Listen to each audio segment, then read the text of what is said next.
29મું અષ્ટક ભાવ પૂજા. દયા, કોઈ પણ જીવને દુઃખ ન પહોંચાડવાના પરિણામ. સાધુ મહાત્મા સદાય દયા સ્વરૂપ પાણીથી સ્નાન કરે છે. આત્માને અપવિત્ર કરનારી વિષય કષાયની પરિણતિથી આત્માને દૂર કરી દયાના પરિણામની રક્ષા કરવાની છે. મારે કાંઈ જોઈતું નથી, મારી પાસે જે કાંઈ છે તેને કોઈ લઈ જાય તો પણ મને તેની ચિંતા નથી. આવા અધ્યવસાયોમાં રમતા હોવાથી દયા સ્વરૂપ સ્નાનથી ક્રૂરતાનો મેલ ધોવાઈ જાય અને કરુણાની કોમળતા આવે.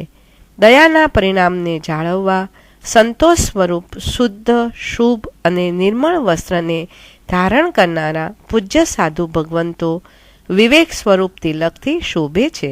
સદ અસદ, હે ઉપાદેય વગેરેનું જ્ઞાન પ્રાપ્ત કર્યા પછી વિવેક પ્રગટે છે.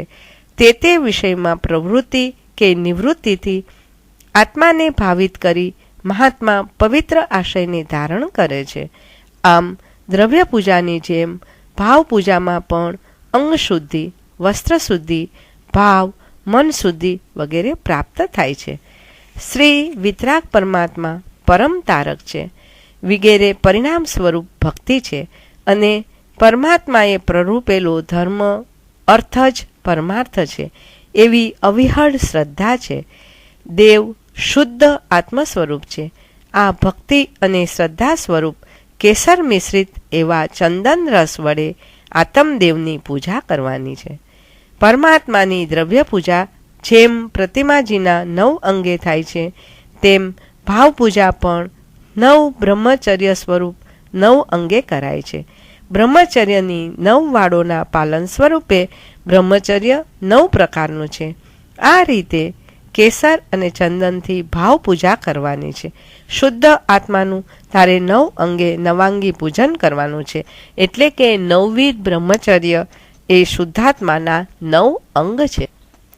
પૂજ્ય મુનિ ભગવંતોનો મુખ્ય ગુણ ક્ષમા છે. પ્રતિકાર કરવાનું સામર્થ્ય હોવા છતાં કોઈ પણ પ્રકારની દીનતા કર્યા વિના સહન કરી લેવાનો અધ્યવસાય તે ક્ષમા છે. ક્ષમાના 1-2 પુષ્પો નહીં, ક્ષમાની માળા વારંવાર ક્ષમા આપ્યા કરવાની છે. આત્માના ગળે ક્ષમાના સુગંધી પુષ્પોની માળા પહેરાવવાનું આ રહસ્ય છે. આ રીતે નિશ્ચય અને વ્યવહાર કે શુદ્ધ ધર્મ અને ચારિત્ર ધર્મ એમ 2 પ્રકારના ધર્મથી શુદ્ધાત્માને 2 વસ્ત્ર સ્વરૂપ ધર્મથી સારી રીતે શણગારાય છે. ત્યારબાદ ધર્મ ધ્યાન વગેરે ધર્મ ધ્યાન, શુક્લ ધ્યાન રૂપ આત્માના અલંકારોથી આત્માને અલંકૃત કરાય છે. આમ આત્માનું પૂજન ક્ષમાના પુષ્પોની માળા પહેરાવીને, નિશ્ચય ધર્મ અને વ્યવહાર ધર્મ સ્વરૂપ 2 વસ્ત્ર પહેરાવીને ધર્મ ધ્યાન અને શુક્લ ધ્યાનના અલંકાર પહેરાવવાના છે. શ્રી તીર્થંકર પરમાત્માની પરમ તારક આજ્ઞા મુજબ આરાધના કરનારા પૂજ્ય સાધુ મહાત્માઓ આ ક્ષમા, ધર્મ અને ધ્યાનથી પોતાના શુદ્ધ આત્મતત્વની અવિરત સાધના કરે છે. અષ્ટમંગલ 8 મદનો ત્યાગ કરવો. એક મંગલ આલેખતા જવાનું અને એક મદનો ત્યાગ કરવાની ભાવના ભાવતા જવાનું. આત્માની આગળ મદસ્થાનના ભેદોના ત્યાગ કરવા વડે અષ્ટમંગલ આલેખ અને જ્ઞાનરૂપ અગ્નિમાં શુભ સંકલ્પો રૂપ કૃષ્ણાગરુનો ધૂપ કર. એટલે શુદ્ધ ઉપયોગ રૂપ નિર્વિકલ્પ સમાધિ રૂપ પૂજા થાય. આ થઈ અગ્ર પૂજા. દ્રવ્ય પૂજામાં અક્ષત આદિથી અષ્ટમંગલ આલેખાય છે. તેમ ભાવ પૂજામાં સાધુ ભગવંતો કર્મના વિપાકને જાણતા હોવાથી સર્વથા મદના ત્યાગરૂપ નિત્ય અષ્ટમંગલ આલેખે છે. તેમજ જ્ઞાન સ્વરૂપ અગ્નિમાં શુભ સંકલ્પોનો પ્રક્ષેપ કરી આત્મ મંદિરમાં સુવાસ ફેલાવવા ભાવ પૂજામાં ધૂપ પૂજા કરવાનું ફરમાવ્યું છે. સંકલ્પ ઈચ્છા સ્વરૂપ છે. ઈચ્છા રાગજન્ય છે. જેમ જેમ જ્ઞાન વધે તેમ તેમ ઈચ્છાઓનો અંત આવતો જાય છે. જ્ઞાનનું ફળ જ એ છે.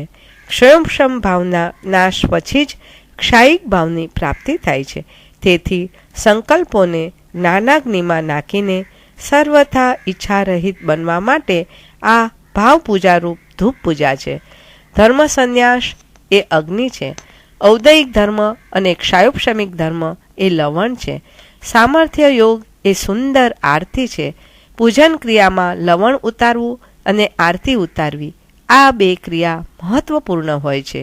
આ પૂજન ક્ષપક શ્રેણી માનનાર જીવ બીજું 8મા ગુણસ્થાનકનું અપૂર્વકરણ કરે છે. ત્યારે તાત્વિક રીતે આ ક્ષપક શ્રેણી ધર્મ સંન્યાસ નામનો આ સામર્થ્ય યોગ હોય છે. તેને ક્ષમા, આર્જવ, માર્દવ વગેરે ક્ષાયોપશમિક ધર્મોથી યોગી નિવૃત્ત થાય છે. જેઓ ક્ષપક શ્રેણી ન માંડી શકે તેમને માટે ઔદયિક ધર્મનો સંન્યાસ એટલે કે ત્યાગ, અજ્ઞાન, અસંયમ, કષાય અને વાસનાઓ વગેરેનો ત્યાગ તે ધર્મ સંન્યાસ. આ ત્યાગ કરવો એટલે કે લવણ ઉતારવું આવો ધર્મ સંન્યાસ 5મા 6ઠા ગુણસ્થાનકે રહેલા શ્રાવક અને સાધુને હોય તે મોક્ષ પ્રાપ્તિ માટે અવરોધરૂપ છે. તેથી ત્યાગ કરવા યોગ્ય છે. ત્યારે જ ક્ષાયિક ભાવની પ્રાપ્તિ થાય. માટે ઔદયિક કે ક્ષાયોપશમિક ભાવના ધર્મ સ્વરૂપ લવણને ઉતારીને સામર્થ્ય યોગ સ્વરૂપ શોભાયમાન આરતી ઉતારે છે. સંયમ એટલે એક વિષયમાં ધારણા, ધ્યાન અને સમાધિ. અપ્રશસ્ત વિષયમાંથી પ્રશસ્ત વિષયમાં ચિત્તને સ્થિર કરવા સ્વરૂપ છે આ ધારણા. અને વિષયના નિર્ભાસ વિના માત્ર જ્ઞાનનો જે નિર્ભાસ તે સમાધિ છે. 6ઠા 7મા ગુણસ્થાનકે રહેલા સાધુ ભગવંતોને રત્નત્રયીની પારમાર્થિક સાધનાથી તેવા પ્રકારના સંયમની પ્રાપ્તિ થાય છે.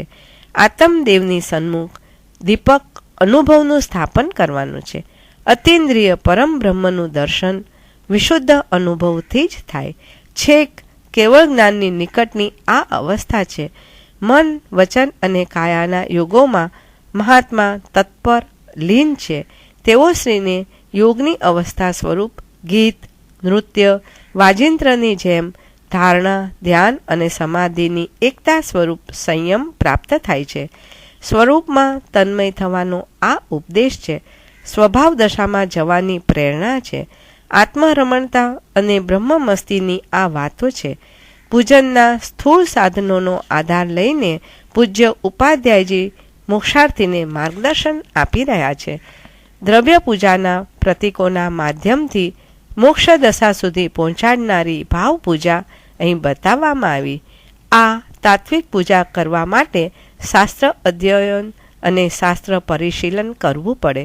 ભક્તિ અને શ્રદ્ધાના કેસર ઘોળી આત્મદેવના નવાંગ નવાજ્યા. ક્ષમાના પુષ્પોની માળા ગૂંથી આત્મદેવના અંગ શોભાવ્યા. નિશ્ચય અને વ્યવહારના ઉત્તમ વસ્ત્રો પહેરાવી આત્મદેવને શણગાર્યા. ધ્યાનના અલંકારોથી એ દેવોને દીપાવ્યા. 8 મદના ત્યાગરૂપ અષ્ટમંગલના આલેખન કર્યા.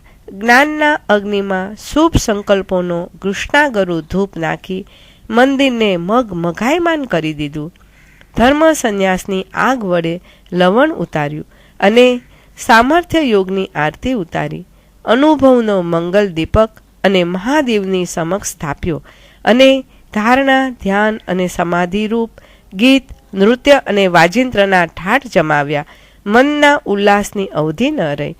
મનની મસ્તીએ મંદિરમાં લટકતા વિરાટકાય ઘંટ હચમચાવી મૂક્યા. ઘંટનાદથી મંદિર ગાજી ઉઠ્યો. શાનો ધ્વનિ? સત્યનો, પરમ સત્યનો ધ્વનિ. પહેલા આત્મદેવના મંદિરમાં સત્યનો સાક્ષાત્કાર થયો છે તેનો ઘંટનાદ છે. ચરાચર વિશ્વમાં સત્ય એક જ છે. પરમાર્થ એક જ છે. એકમાત્ર આત્મા, એકમાત્ર પરમ બ્રહ્મ. બાકી બધું જ મિથ્યા છે. એ પરમ સત્યની દુનિયાનું નામ જ મોક્ષ છે. પૂજ્ય યશો વિજયજી મોક્ષ હથેળીમાં બતાવે છે. ભાવ પૂજામાં લીન બની જાઓ. મોક્ષ દશાને જંગતો સાધના પદ પર દોડતો જીવ જ્યારે આ ભાવ પૂજામાં પરમ વિશુદ્ધ દશાના લક્ષ્યથી ભાવ પૂજામાં પ્રવૃત્ત થાય છે ત્યારે તેને પોતાની ઝંખના પૂર્ણ થતી દેખાય છે. હથેળીમાં મોક્ષ દેખાય છે. આ અષ્ટકમાં પૂજ્ય ઉપાધ્યાયજી મહારાજે ભાવ પૂજાનું ખૂબ જ સચોટ માર્ગદર્શન સરળતાથી સમજાવ્યું છે.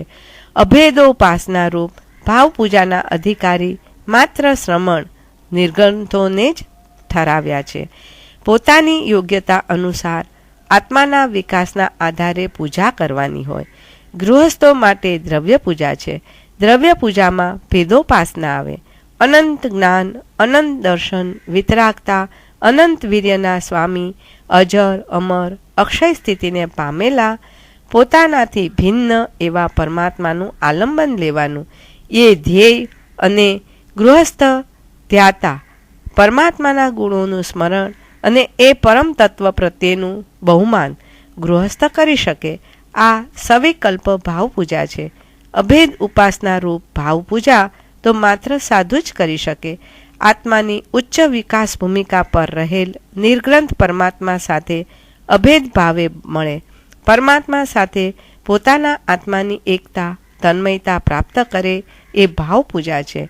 અને ત્યારે એ નિર્ગ્રંથ મુનિ જે પરમાનંદ અનુભવે તે શબ્દાતીત છે.